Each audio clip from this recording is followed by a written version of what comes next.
Viewers, আজকে আপনাদের সামনে যে ভিডিওটি আনলাম এটা আমার খামারে নতুন যেই ব্যাচটা তুলব সেই ব্যাচ তোলার আগে কি কাজ করলাম, কিভাবে ব্রিডিং করলাম এই বিষয়ে আলোচনা করব।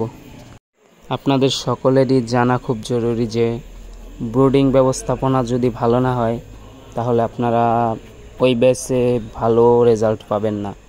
যদি ব্রিডিং ব্যবস্থাপনা খুবই ভালো হয় তাহলে লাস্টে যেয়ে দেখবেন আপনার মুরগির ওয়েট ভালো আসছে, রেজাল্ট খুবই ভালো, এফসিআর ভালো আসবে। তো আগের ব্যাচ মুরগি বিক্রি শেষে খামারটা সুন্দর মতো মোটরের পানি দিয়ে ধুয়ে নেই। এই দেখতে পাচ্ছেন আপনারা পুরো খামারটা ধুইতে প্রায় আমার 2 দিনের মতো সময় লাগছে। এরপরে এইবার যেহেতু খুব দ্রুত বাচ্চা তুলতে চাচ্ছি সেই কারণে ফার্ম ধোয়ার পরে একদিনও সময় পাই নাই, এর মধ্যেই ব্রিডিং সেটআপ রেডি করতে হবে। তো বাইরে প্রচুর বৃষ্টি হচ্ছে, এর মধ্যে আমি খামারের কাজগুলো করতেছি।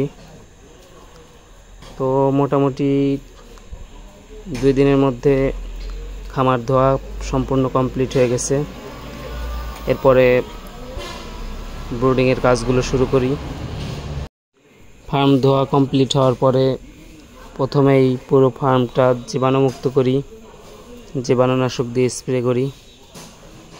তো আমার খামারটা যেহেতু মাচার উপরে তাই প্রথমত ব্রিডিংয়ের জন্য মাচার উপরে যে নেটগুলো আছে ওইগুলো পেতে নেই।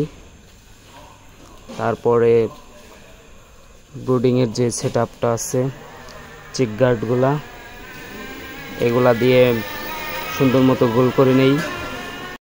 এরপর ধানের যেই তুষগুলো আছে ওইগুলা চিক গার্ডের মাঝখানের যেই গোল জায়গাটা এখানে সবগুলো সুন্দর মতো ছড়িয়ে ছিটিয়ে দেই।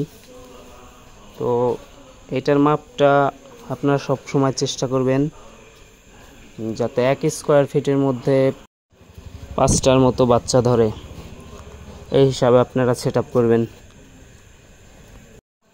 এই হিসাবটা শুধুমাত্র প্রথম 3 দিনের জন্য বরাদ্দ থাকবে, এর পরবর্তীতে জায়গা পর্যায়ক্রমে বাড়িয়ে দিতে হবে। এরপরে তুষের উপরে সুন্দর মতো পেপার বিছিয়ে দিতে হবে। তো এই পেপারের উপরেই মূলত আমরা বাচ্চাগুলো ছাড়বো। তো মোটামুটি একদিনের মধ্যে এই সেটআপগুলো রেডি করে ফেলছি। উপরে হোবারে বাল্বগুলো জ্বালিয়ে দিছি। যেহেতু এখন দিনে গরম এবং রাতে মোটামুটি ভালোই একটু ঠান্ডা পড়ে, সেই কারণে বাল্বের পরিমাণটা একটু বাড়াই দিছি। তো একটা ব্রিডিংয়ে আমি 500 বাচ্চা রাখবো, আর প্রতিটা ব্রিডিংয়ে আমি 600 ওয়াট করে বাল্ব দিছি। মোটামুটি এখন সকল কাজগুলো করা সম্পূর্ণ হয়েছে, এখন শুধুমাত্র বাচ্চা আসার অপেক্ষায় আছি। তো সব কিছু ঠিকঠাক থাকলে আজকে রাত্রে অথবা আগামীকালকে খুব সকালে বাচ্চা খামারে এসে পৌঁছাবে। তো খামার রিলেটেড নতুন নতুন ভিডিও পেতে আমার চ্যানেলটি সাবস্ক্রাইব করে পাশে থাকুন। ধন্যবাদ সবাইকে।